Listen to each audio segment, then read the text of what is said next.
পূর্ব মেদিনীপুর জেলার দীঘা তমলুক রেলপথে ভগবানপুর 2 নম্বর ব্লকের ঘোলবাগদা হল্ট স্টেশনের উদ্বোধনের পর সাংবাদিকদের মুখোমুখি হয়ে প্রাক্তন সাংসদ দিব্যেন্দু অধিকারী কি বলেছেন শোনাবো।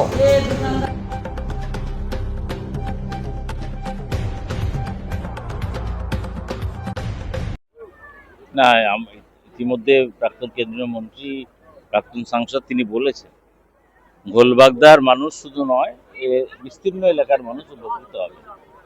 যারা বহু কাজে এখান থেকে কলকাতা যান বা মেচেদা যান, তাদের পাঁশকুড়া যান, তাদের ব্যাপকভাবে লাভ হবে। আর স্বাভাবিক কারণে এই এলাকার মানুষের মুখে হাসি ফোটাতে বেড়েছে ভারতের রেল উৎসব। আপনারা জানেন, আগামী 14 তারিখ মাননীয় প্রধানমন্ত্রী কলকাতার ব্রিগেড প্যারেড গ্রাউন্ডে আসছেন। সেখানেও সরকারিভাবে, আনুষ্ঠানিকভাবে সাঁতরাগাছি থেকে 4 লেন করার জন্য ইতিমধ্যে পরিকল্পনা ভারতীয় রেল গ্রহণ করেছে। তারও আনুষ্ঠানিক কাজে তিনি শুভ সূচনা ঘটাবেন। এছাড়াও একাধিক কাজ আছে আমাদের জেলারও। আপনারা যে প্রশ্ন আগে করেছিলেন, সে প্রশ্নে আমি ফিরে যাই, যে ভারতীয় রেলের যে পরিকাঠামোগত ব্যবস্থা ছিল অতীতে, এটা ব্রিটিশের পরিকাঠামো, সেই পরিকাঠামোকে আমরা অ্যাডপ্ট করেছিলাম। এখন ভারতীয় রেল এমন একটা জায়গায় গিয়ে পৌঁছেছে, ভারতীয় রেলকে এখন অন্যান্য স্টেট, অন্যান্য কান্ট্রি, ফরেন কান্ট্রি, তারা আমাদের ফলো করছে। আগে আমরা বুলেট ট্রেন জাপান বলতো, এখন আমরা বুলেট ট্রেন চালিয়ে যাচ্ছি। আমাদের বন্দে ভারত চলছে। আমরা 6 ঘন্টায় এখান থেকে, কলকাতা স্টেশন থেকে আমরা গুয়াহাটি মা কামাখ্যার কাছে পৌঁছবো। মানে মা কালী, তারা মায়ের, কালীঘাটের মায়ের দর্শন করব, দক্ষিণেশ্বরের মায়ের দর্শন করে আবার আরেকটা মায়ের দর্শনে কামাখ্যা মায়ের কাছে পৌঁছবো। এটা আমাদের কাছে একটা রোমহর্ষক জিনিস মনে হচ্ছে। এই জিনিস স্বপ্নে দেখে যেতে পারবো, মানে আমার জীবন দশায় আমি মনে করি, আমার 50 হতে যাচ্ছে, আগামী প্রজন্ম আরো নতুন জিনিস দেখবে। মোদি হ্যাঁ তো সব মুমকিন হ্যাঁ।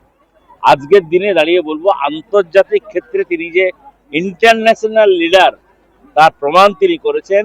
এই যুদ্ধ অবস্থার মধ্যে ভারতের ত্রিবর্ণরঞ্জিত জাতীয় পতাকা লাগানো যে জাহাজ, তৈলবাহী জাহাজ, যে হরমুজ প্রণালী দিয়ে আসছে, সেক্ষেত্রে কোনো দেশ, ওখানে কোনো মিসাইলও ছুটছে না, ড্রোনের হামলাও হচ্ছে না।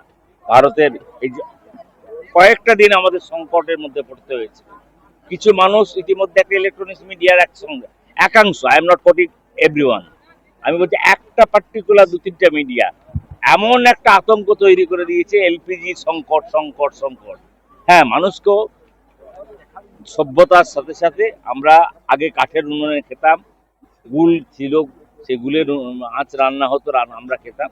আজকে গ্যাস এসছে, উজালা 1, উজালা 2 দিয়েছে। প্রাইম মিনিস্টারের কূটনৈতিক যে চাল, তিনি কূটনৈতিক যে চাল ব্যবহার করেছেন, ধন্যবাদ জানাবো বিদেশ মন্ত্রী এস জয়শঙ্করকে। তার মস্তিষ্কে আজকে আমরা ইতিমধ্যে একটি জাহাজ বোম্বে পোর্টে পৌঁছে গেছে, তৈলবাহী জাহাজ। অনেকে বলছেন তার রাজ্যে স্টক কত আছে বলো, কেউ রাজনৈতিক ব্যক্তিত্ব বলছেন, প্রেস কনফারেন্স করছেন, ইমিডিয়েট চলে যাও, এসেন্সিয়াল কমোডিটি গিয়ে তুমি অমুকের গোডাউনে কত আছে দেখার অধিকার রাজ্য সরকারের আছে। কিন্তু ভারত সরকার দায়িত্ববদ্ধ, মোদিজি দায়িত্ববদ্ধ, দেশের মানুষকে মিড ডে মিল বন্ধ করা হবে না, অঙ্গনওয়াড়িতে কোনো খাওয়ার অভাব হবে না। তার জন্য যা করার দরকার নরেন্দ্র মোদী তা